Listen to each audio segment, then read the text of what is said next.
গেদাটা যে কই গেল? গেদাটারে একটা কাজ দিছিলাম, কাজটা ঠিকঠাক ভাবে করলো নাকি দেখি তো। গেদাটা কই? ওটা গেদা না। এ গেদা শোন, তা তোর যে বিয়ে, তা মোটমাট কয়জনক দাওয়াত টাওয়াত দিলু? কিছু কুমা জানালু না? একটু জানা দেখি কয়জন দাওয়াত দিছু। দাওয়াটা তো মোটামুটি সব লোক দেওয়া হয়ে গেছে। তা গেদা তোর হিসেবে কয়জন হলো? বাবা আমার হিসেবে মোটমাট 70-80 জন লোক হবে। তা গেদা আত্মীয় স্বজন সবাইকে তো দাওয়াত দেওয়া হয়ে গেছে, কোনো লোক টোক তো বাকি টাকি নাই? বাবা আমার তালিকায় তো সবগুলো ঠিক আছে, তা আমার তালিকায় 2 জন লোক বাদ আছে। দুজন লোক বাদ? কোন 2 জন লোক বাদ দিছু? কত শুনিয়া না? বাবা ওই 2 লোক হলো, একটা হলো তুমি আর একটা হলো আমার দাদা। দেখ তো হারাম দাদা, কিরে আমি হলো তোর বাপ আর তুই আমার বাবাকে বাদ দিছু, এটা কোনো কথা হলো?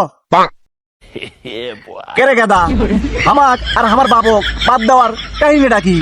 কে তোরা 2 জন যখন বিয়ে করছিল আমার দাওয়াত দিছিল, আবার আমার বিয়ে খাবার চাস?